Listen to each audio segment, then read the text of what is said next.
Off. So, welcome. My name is James Wormold. I'm a writer here at Europa Science, publisher of Electro-Optics. In today's online panel discussion, we'll be diving into the world of optical communications, specifically how optical technologies are keeping up with the ever-growing demand for faster, more reliable data. We're talking everything from data centers and 5G, 6G networks to high-performance computing and AI.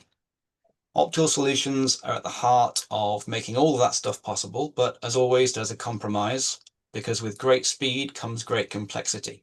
So to help us iron out all that complexity, we've got a fantastic panel of experts joining us. We've got Vincent Fraisse, General Manager of the RF Communications Division at ST Microelectronics, Brad Booth, CEO of NLM Photonics, and Devin Brinkley, Senior VP of Engineering at Tara. Welcome, gentlemen.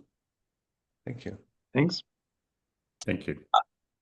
So some of the topics we'll be exploring today include areas such as the recent innovations that enable high data throughputs, the challenges involved in the deployment of optical systems, meeting the demands of AI with silicon photonics, and what engineers can do to boost bandwidth, reduce latency, and generally keep energy use under control. Before we get started on those, though, remember today's discussion will be available to watch on demand for 12 months, alongside others in the webcast series on the Electro-Optics website, in case you need to come back to it.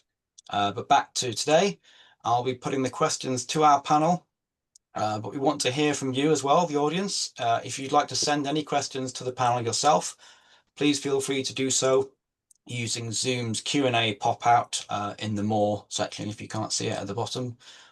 Even if you're watching on demand, you can send over questions by email and we'll make sure they get passed on. But for now, I'm going to jump straight into the questions. First, I'll come to you, Vincent, with the first question here. So tell me about the current state of play for optical communications and how did we get here? Because technologies like fiber optics have been around for a long time. So what are the optical innovations from the past few years that have increased data speeds and sizes? I think the first thing before we go to the different technologies is we have to acknowledge an increase in general bandwidth. And that is what is driving the optical communication nowadays inside the data centers. And it's essentially driven by investment in AI, the progresses in AI, all these AI clusters that everybody has heard about from different manufacturers, well-known manufacturers, and all the investments that are being done by hyperscalers and other big companies. And when you look at this increase in bandwidth, it's really exponential. And the only technology that can really answer this demand at a reasonable power is actually optics. And in general, we see now pluggable transceivers going to 800G, 1.6T, so increasing really very fast the bandwidth, the communication bandwidth that one can achieve through a given fiber.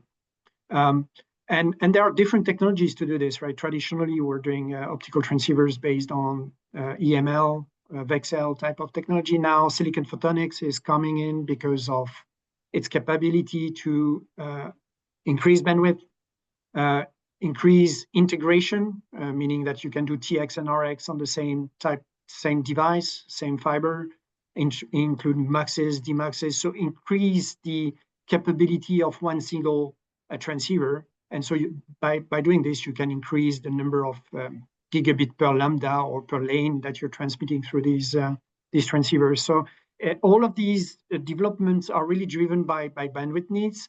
And they are not a linear progress, right? They are really, what we're seeing now is really an exponential increase in the demand, and a number of new technologies such as silicon photonics that I just mentioned that are being brought to the market by players such as ourselves at ST Microelectronics with high volume capabilities because it's silicon based, so you can take advantage of silicon fabs. And that's what is really changing the picture of that optical market inside the data centers. It's going also into the direction of more compactness with co-package optics or near package optics, which maybe we'll talk about later on. And again, silicon photonics would be of great help to bring the fiber as close as possible to the XPUs for scale-up connections inside the data centers. Right, and how about from your point of view, Brad? There, what kind of recent innovations are you seeing that have come past, and are they? Do you agree with Vincent that they're being led by demand, or is there something more that's being developed that we're kind of able to use? Yeah, so I agree with Vincent. There is very much a drive, having worked obviously with data center, the very strong drive to uh, be on the bleeding edge of the technology, especially in the AI realm. The amount of bandwidth that's being moved is way more than what we saw in a traditional data center. I remember when I started with Microsoft, we talked about the network was only 8% of the data center power. And what I saw is as we transition towards AI systems, we were seeing data center power consumption for the network now approaching 20 to 40%. And that, is only just the network itself. If you start looking at uh, the XPUs to memory elements, that's a huge amount of bandwidth. That's a huge amount of power. And I think what we're seeing is within a lot of these systems, when you build these chips, it's how much bandwidth can I get in and out of those devices? And that's what's kind of changing the formula for a lot of these guys is you can only go so fast. And at a certain point in time, you have to have a medium that can carry a lot more bandwidth in and out of those devices. And that, unfortunately, for us in the industry, it's not copper. And people are looking at it as we have to move towards fiber. Uh, you know, when we were talking about this, inside when I was inside Microsoft, one of the things we talked about was how do we get all that bandwidth in and out of these devices, and that. You think of it and you can picture a chip, but instead of these little pins sticking out the bottom, you have all these fibers coming out the top. And I think that's, a trend that's definitely being pushed, and that's what a lot of people are working on.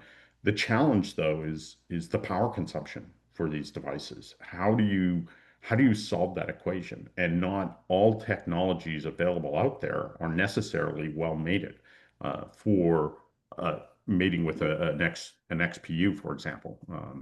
As Vincent was saying, if you're in silicon photonics, silicon to silicon makes it pretty good.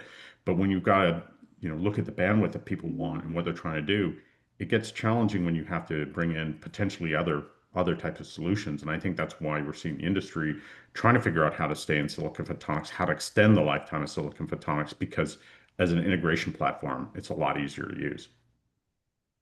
And Devon, from your point of view, with Tara, how are these challenges, these power consumption challenges, being met with optical, or are there any other kind of challenges that you see that are being met? Yeah, and first, just agree with Vincent and Brad that like you're seeing these bottlenecks from demand on multiple fronts. You see it in all the way from satellite, where you see now optical for the Starlink and other applications of the satellite to satellite communication push into optical. And you see it for the data center, like Brad and Vincent were talking about, of all the way to the chip to chip communication of hitting those bottlenecks and those challenges.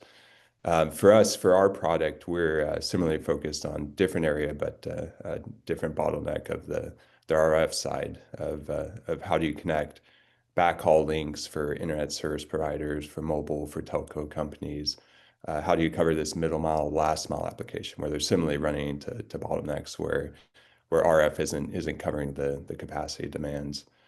So our product is focused explicitly on that of having a point-to-point wireless communication link, so free space optical communication link that connects these backhauls where you can get data rates beyond what you can get for the RF, and we're seeing a lot of applications in those areas. So it's exact same thing. I think we're pushing on the data capacity, we're pushing on the efficiency, the joules per bit, and on the technology front, I agree with Vincent and Brad. Like we've been very interested in doing our own developments for silicon photonics.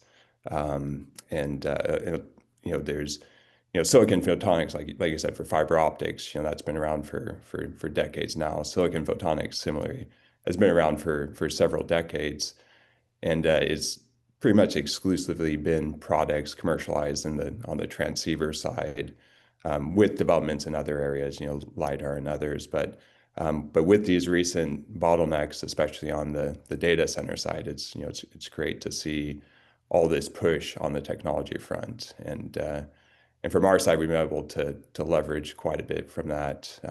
Everything from the packaging side of not even silicon photonics, but just GPUs, where you're able to get these very large number of signal interconnects between chips. So this whole push for 3D integration, 2.5D packaging, and in chiplets has been great for our application, where it's become relatively straightforward for getting thousands of interconnects between ICs.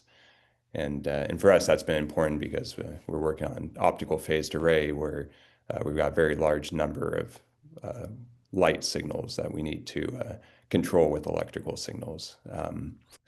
So I think that's great. And I think other fronts as well. I think on the what Brad's working on for different materials integrating in with silicon photonics. Of course, the 3-5 integration is always interesting to us. We currently focused on chip-to-chip coupling between 3-5 and silicon photonics, but always interested in the developments for the heterogeneous and the monolithic integration of 3-5, and along with other technologies, the thin film lithium niobate and BTO. But a lot of exciting pushes in these different areas that us kind of being outside of those main areas that we're able to leverage for our connectivity challenges. But yeah, a lot of ours has been focused on these bottlenecks in this middle mile, last mile, where fiber isn't the complete solution. Some of these locations you need to move to wireless solutions, and RF isn't covering that capacity. Okay, so I mean, let's move on then and talk a little bit more about some of the operational challenges that are involved. And Brad, you spoke there about the use of about fiber to meet some of the challenges. Tell me a bit more about how that's being implemented, how optical solutions like that are being implemented for modern kind of applications like data centers and 5G and HPC and things like that. Today, we typically use transceivers, optical modules, to do a lot of this work. That is good, but you pay a power penalty. You've got to move electrical signals across some level of PCB to get to the optical transceiver. That is where companies, are looking at, and you've seen announcements by both Broadcom and NVIDIA, right? And that just makes everybody freak out. Hey, we can do co-package optics. Um, there are certainly challenges in that. That is not an easy step to make. But, as one who was involved quite heavily in a lot of that, it is an area where I think a lot of the industry is looking at it going, we need to have some way, some path to integration here, not driven by the fact of, hey, this is a cool science project, but driven by the fact of, I've got to get bandwidth in and out of these devices. If you look at switch chips right now, the bandwidth on and off of those, just getting, 100 terabit and looking at 200 to 400 to 800, those are all steps that we know are going to happen. Those, it's happened since feels like the beginning of time, but since early switch days, it's always been this increment, and you can't do that continuing with the existing technology. You can't increase the reticle size, you can't increase the die size, so you have to find some other way to get that data in and out, and that has to be, unfortunately, well, good and bad, it has to be with fiber. And I think that's what you're seeing in the industry today. There's a lot of focus on photonics. And if you look at what's coming down the pipe, like quantum, for example, that's heavily, heavily dependent on using photonics. That's, electronics are not used in that because it changes the state of the qubits and stuff. So people are realizing that, hey, we have to start bringing this in more and more. The challenge is that you're dealing with photons, yet you're still doing all your work in electrons. And so you have to do that conversion. And how do you do that in the most energy efficient way? And that today, that's why you're seeing materials like thin film lithium niobate, barium titanate, organic materials like what NLM is doing. Um, because what's happening is people want a very high uh, responsivity. They want to be able to switch that light on and off with as little voltage as possible, which makes it the most energy efficient. Silicon photonics, indium phosphide are not necessarily good at that. They're great at, being low cost, but the ability to modulate light is not in their wheelhouse. And that's why a lot of people are looking to these other materials. And they have their trade-offs. They have their benefits and they have their challenges. And I think everyone in the industry right now is focusing on trying to figure out how to solve some of those. Okay, and so Vincent, then from your point of view, are there any other kind of challenges that you can talk about in terms of integrating optical solutions, or and how are you kind of overcoming those?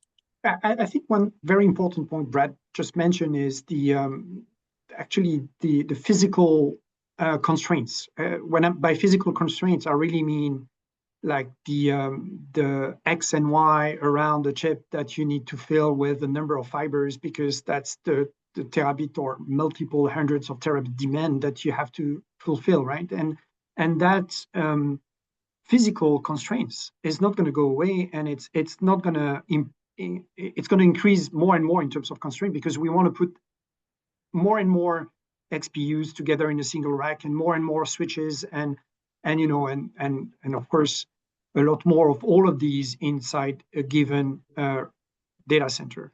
And so that constraints can only be met with compactness, and that's one of the challenge we will be facing with optics, is how do we make all of that we're doing for years even more compact than what it was. And that means having compact modulators.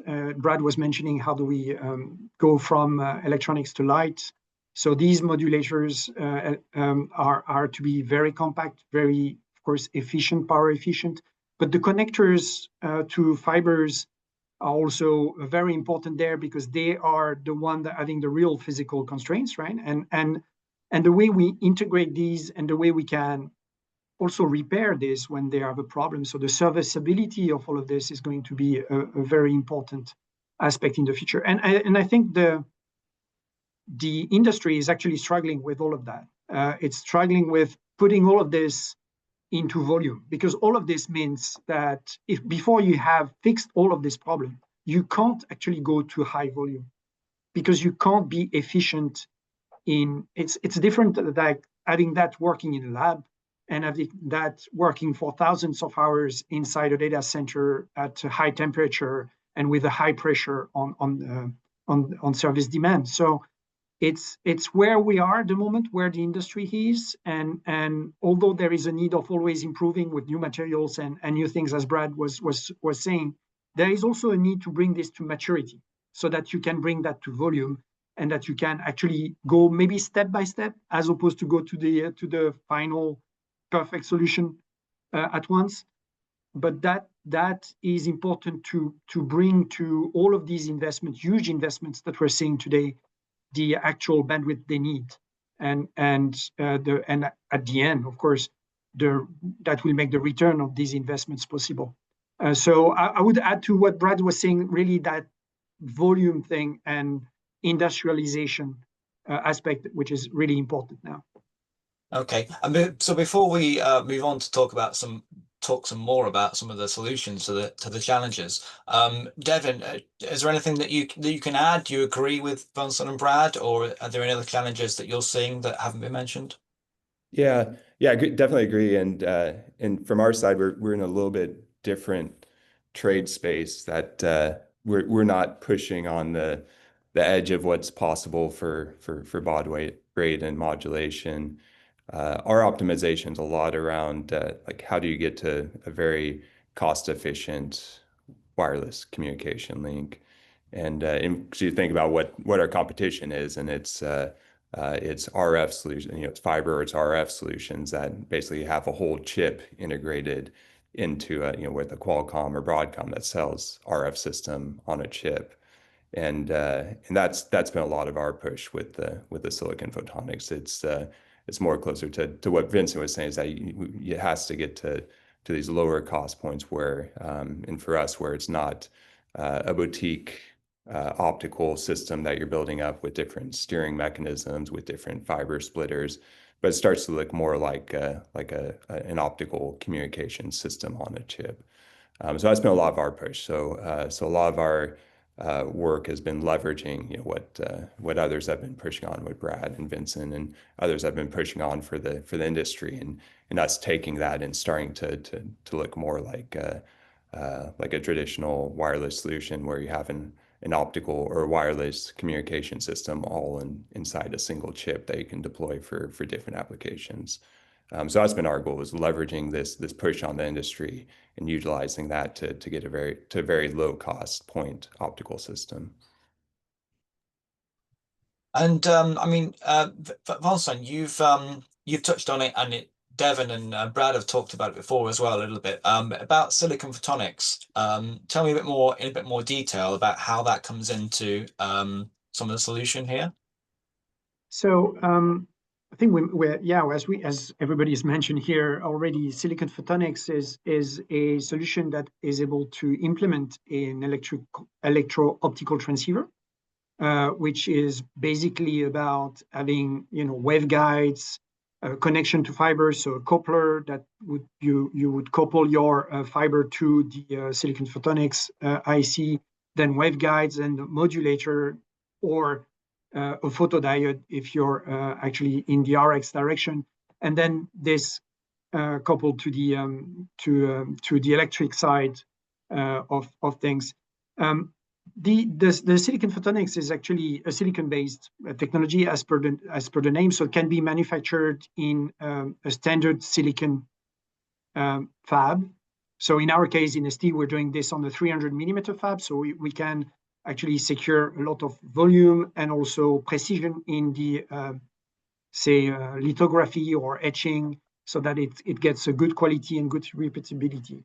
And when you get these silicon photonics IC, you can associate them with of course drivers, laser drivers, amplifiers on the electronic side, and you build up what is called an optical pluggable transceiver today. Or then you can couple this onto a GPU and build this famous co-package optic or near package optic that we were talking about before.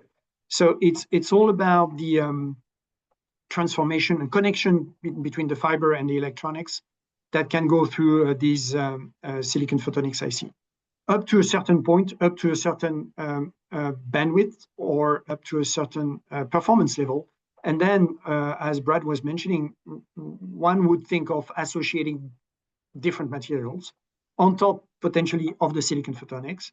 So to continue benefiting from all the goodies of the silicon photonics, the integration, the compactness, etc., but add a layer of either thin film lithium niobate, TFLN, or a BTO or polymers or whatever, but to increase the bandwidth modulator, the modulator bandwidth, and increase performance to go, for example, to 400 gigabit per lambda. And that doesn't mean it's not silicon photonics, but it's silicon photonics augmented potentially with new material, which makes it more performance with still all the advantages of the integration and cost and scale and volume. Right, yeah, that sounds exciting. There's still a lot of kind of innovation to be unearthed there in that area. And Brad, from your experience, moving into more detail, in your experience engaging in consortium discussions around the advancement of Ethernet technologies, then tell me about some of the Ethernet-based use cases that you're seeing that that are particularly valuable to know about, to understand? Yeah. So, there's been the traditional 802.3 Ethernet that the world has come to know and love. It was interesting when I first got involved in doing a lot of the standard development in 802.3. Copper was still a very big part of what we were doing. Uh, and I watched that industry change pretty dramatically from being, just a local area network uh, technology to something that started pushing into these large data centers, into automotive, into first mile applications. So Ethernet is able to morph itself. That's one of the beauties of it, and that's why a lot of companies have used Ethernet technologies. Um, where it has moved recently was with the Ultra Ethernet Consortium. When we launched that organization, that was looking at it from the point of view of, hey, Ethernet as a standard only really exists very low in the OSI layer stack. Uh, Everything above that is owned by other standards bodies. And so you're kind of beholden to these other standards bodies to create efficiencies for AI type of thing. And it was a realization of Ethernet is good because there's so many companies in the world that can build this stuff, and it's an open standard.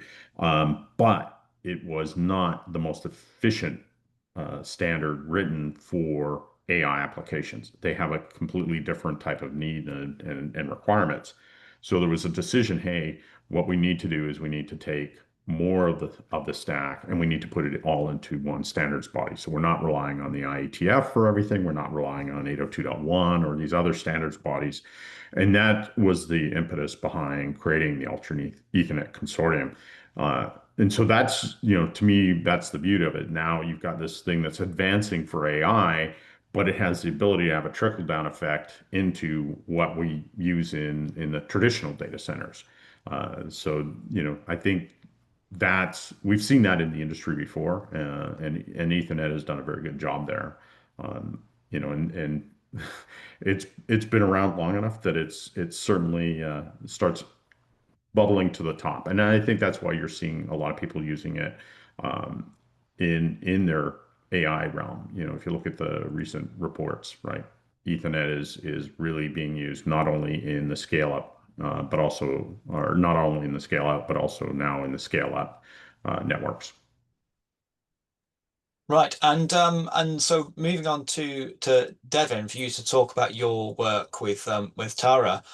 You've been working on delivering connectivity across large areas with silicon chips just the size of a fingernail.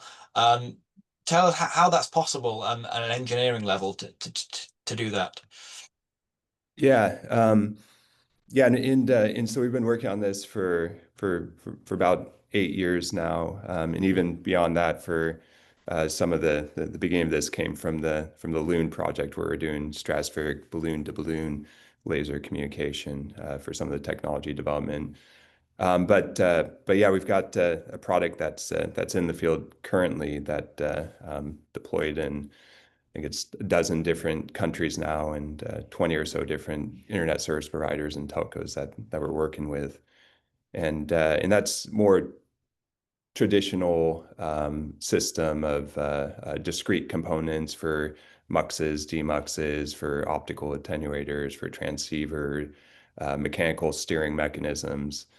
And we've gotten a lot of data from that out in the field, and we've kind of seen, how this performs in terms of, how to optimize for the digital communication, for the tracking system, how it does in different weather conditions. And about 4 years ago, we started thinking about how to look at this for the next gen product.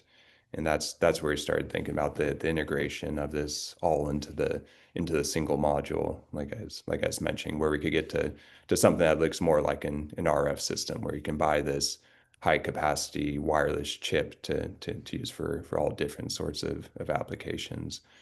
So we looked at, pulling, like Vincent was saying, all these different components into that single module, and the biggest one being the steering mechanism of really without silicon photonics, building an optical phased array just isn't feasible, just based on the getting anything close to a lambda over 2 type pitch between emitters is orders of magnitude off unless you get into a chip.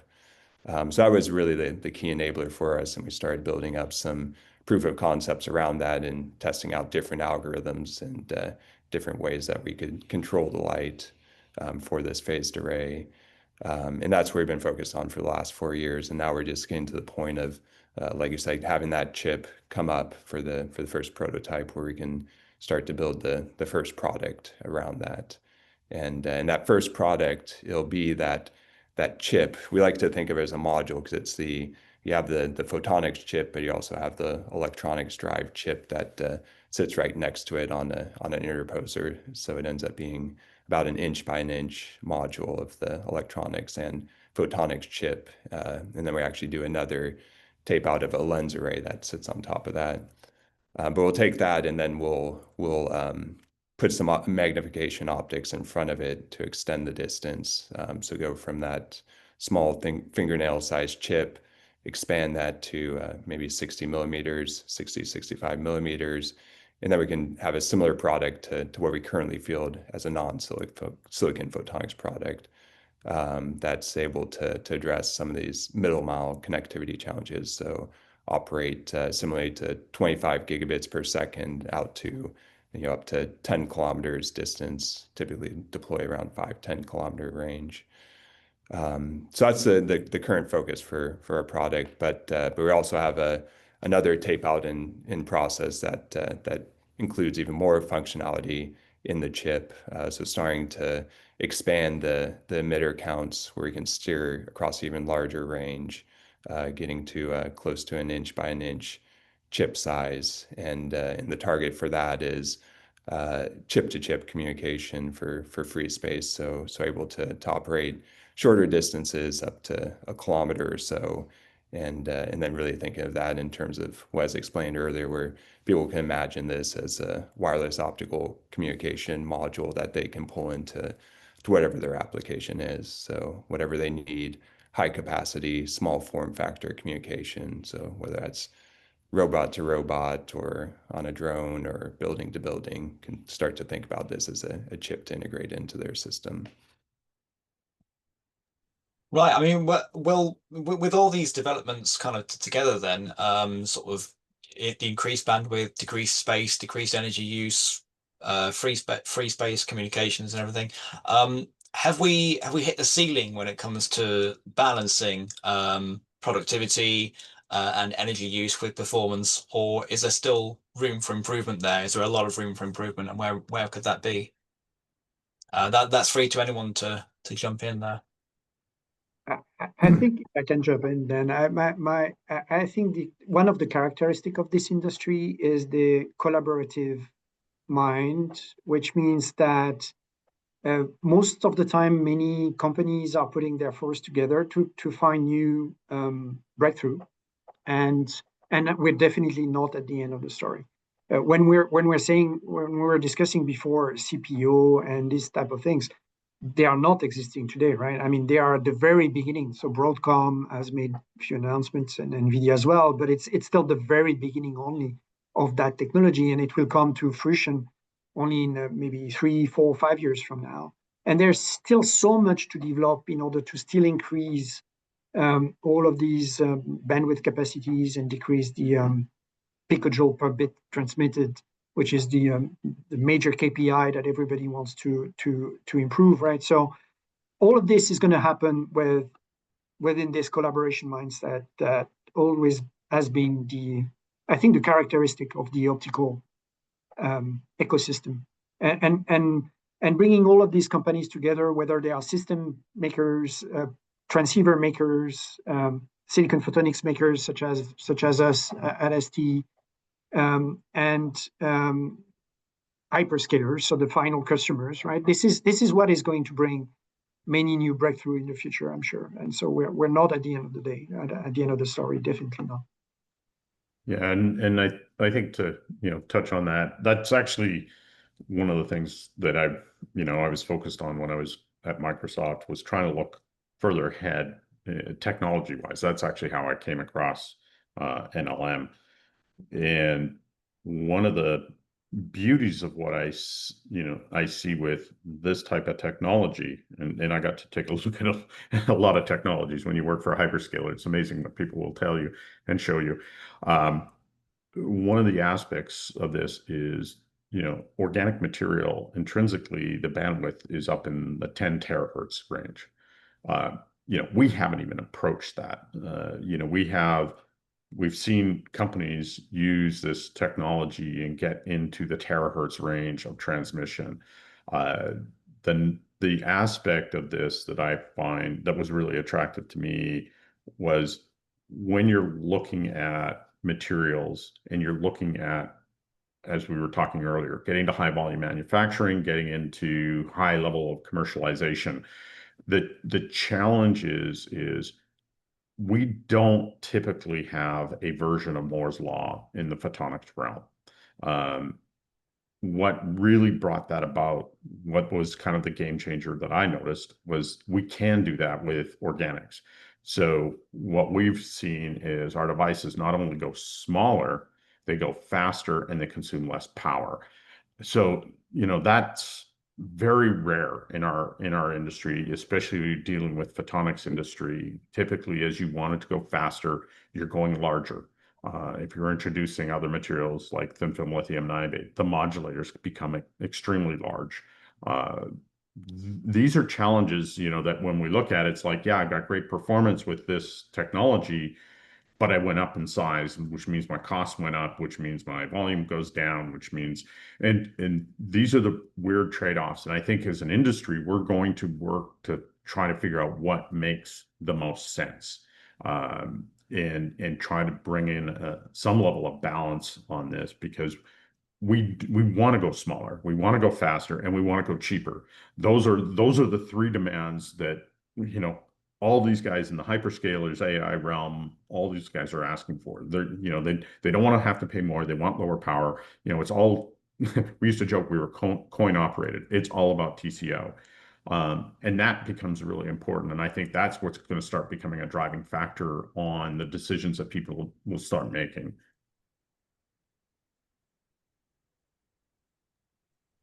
Yeah, I think,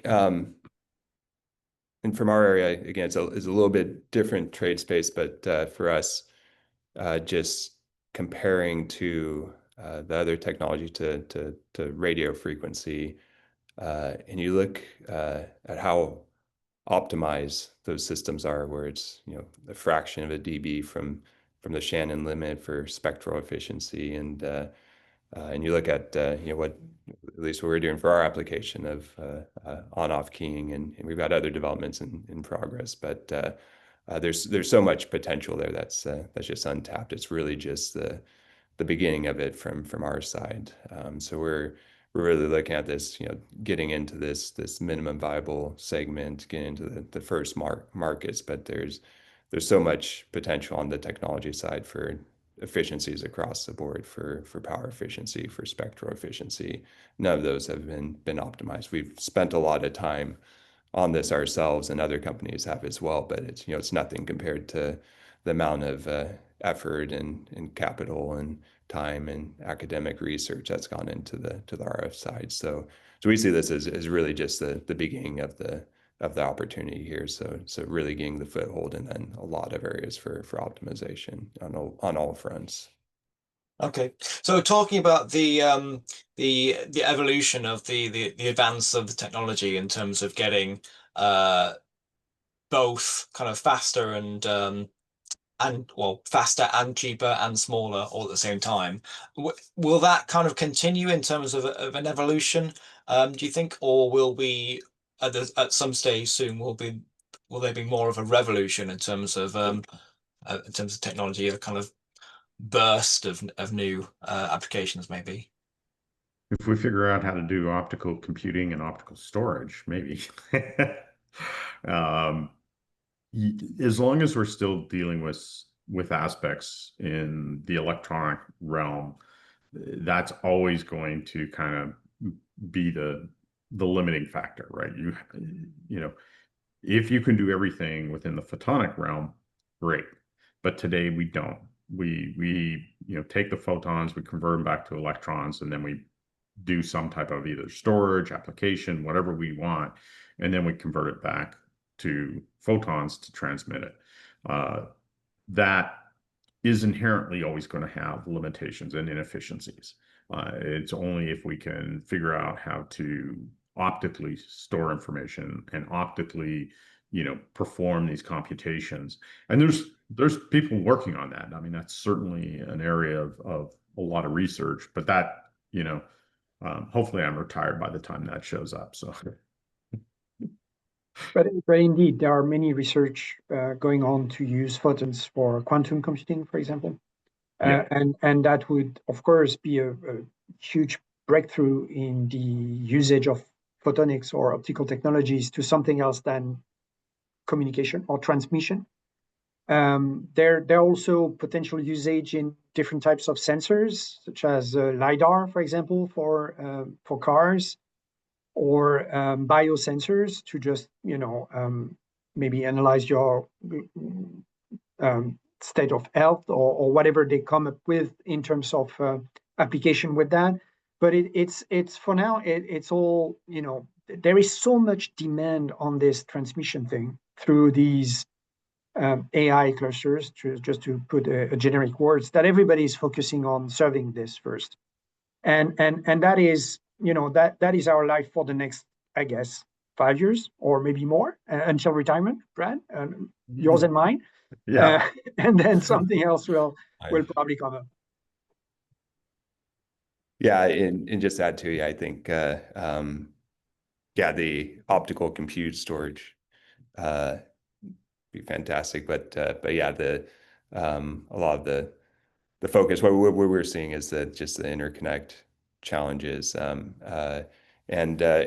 from what Brad was saying, I think it's as much as possible is that you can pull out the optical to electrical conversion and those regeneration. So you see that in the data center with the optical circuit switches, and you see that in our applications as well, where they start to talk about all optical networks. So ways that similarly you could have optical circuit switches as opposed to going through the electrical switches as much as possible to reduce the latency. But we see that as the kind of near term pushes is try to pull out as much as you can those optical to electrical conversions, and eventually has to get to that electrical processing, but at least for the interconnects in the network, trying to remove that. And then just add what Vincent said on the sensing side. One area that we're interested in exploring is sensing on the medical side, and some of these things with the scanning phased array is does this fit well for measuring, stimulating things in the body, or the other feature of the phased arrays is having adaptive optics capabilities. So we use that on the communication side, where you can correct the phase distortion, but potential other applications as well, like endoscopy, where maybe you have something traveling through a multimode fiber that they correct before it gets to sensors. So some of those on the sensing side are definitely interested to us, and certainly if anyone listening is in that area and interested, definitely reach out. Definitely, yeah. There's lots of exciting kind of work being done around to get into that can help in terms of quantum communications and adaptable optics. And for anyone kind of listening in the audience, if you want to stay updated on anything to do with quantum and adaptable optics, then stay frequently visit the Electro Optics website for any of the latest information on those, because we're often covering those. But to finally to finish off, I think moving back to the present day, maybe for any eager kind of designers and engineers watching and listening here, what are some of the best tips that you can give, the practical advice that you can share on what they need to consider when they're looking to enhance bandwidth, reduce latency, and improve energy efficiency for now with the tools that they can use now? Well, one of the things that I've been seeing, and it's interesting in the conversation that we're having here, right? Um, light and RF have literally approached each other, and what we're hiring a lot of times, other than process engineers, for us, what we're hiring is RF engineers that have experience with photonics, because we're dealing with extremely high frequencies, and whether it's an RF application or it's a datacom application or sensing or millimeter wave or satellite, whatever, it's falling a lot into that same bucket. And I would also recommend that if you are looking at technology, um, keep your mind open fairly broadly to take a look at what is all out there, and investigate it. It's interesting that I've seen. So our technology, people have, it's been around for years, gosh, around 20, 30 years. And we would go out and talk to people in the industry, and they're like, oh yeah, we used that technology previously, and we had these challenges. And I'm like, when was the last time you used that technology? And they're like, well, it was during grad school 20 years ago. I'm like, okay, if you haven't looked at this technology in the last 5 years, you're out of date. And you got to be aware of that things are changing so fast in our industry and making advances so quickly. And some of that's being enhanced by things like AI, that if you're not paying attention to that, what your assumptions are, or what you believe might be real, could be completely false by today's standards. Yeah, I'll go ahead, Vincent. Okay, it's totally right. I mean, this industry is advancing at light speed, as a matter of fact, and everything's being updated very regularly. And in silicon photonics, for example, this was something that was a niche market only 5 years ago, right? Or maybe even 3 years ago. And it's now booming because it's found its killer app, which is this famous AI clusters we were discussing before. So things are evolving constantly and will continue to evolve constantly. So I would really second Brad in this thing, that you really need to look around, be updated. Don't have too many a prioris. Get to fresh minds, and there are plenty of innovation around. But don't forget to at some point get to volume and industrialization. Like, concepts are good, but things that can get to volume are what really matters and make a difference.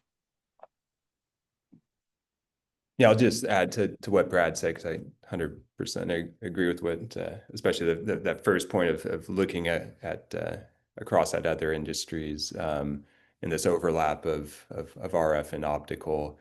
We'll find a lot of times that novel concepts, where we thought was novel concepts that we came up with, were the same thing that was done in RF, whether 50 years ago or so. So it's always good to kind of look across industries, what's been done before. And in the overlap goes both ways too, when we discuss with folks that are working on higher frequency RF communication, sub-terahertz, are talking about using lenses and others for focusing the beam. But so just in general, it's good to have those that research and communication across the fields. I think there's a lot to be learned, what's already been done in other industries, and a lot to be learned just focusing on the state of art today, like Vincent and Brad said. Right, so a good kind of different pieces of advice there, about what you need to kind of know about for the future of optical comms. Make sure you're attuned into RF, but keep an open mind about new technologies, but also don't forget about the old ones, and think about how to scale whatever you're doing as well, how to make sure it's scalable. So, I mean, with that, I think on the subject of limited optical communications links, that's just about all we've got time for today's discussion. So once again, you can watch the discussion back on demand via the Electro Optics website for the next 12 months. But looking ahead, Our next live panel discussion will take place on Wednesday, the 14th of October, and we'll be discussing the use of mid-infrared photonic integrated circuits and how they're used to unlock new sensing capabilities. There will be joined by Risard Piramidovic, PIC Program Director of Vigo Photonics, Abdul Rahim, Ecosystem Manager at Photon Delta, and Ruud Oldenbevung, Principal Scientist at IMEC, and Emre Kaplan, Cornerstone's PDK Manager as well. So 4 people there. Apologies for butchering some of the pronunciations of the names there. But for now, I'd just like to thank today's guests again, Vincent, Brad, and Devin. Thanks for joining us and sharing your expertise and your insights with us. So thank you for that. Thank you. Thank you. Yeah. you. Thanks for having me. Really nice to have you. And goodbye. Bye. Great. Thanks.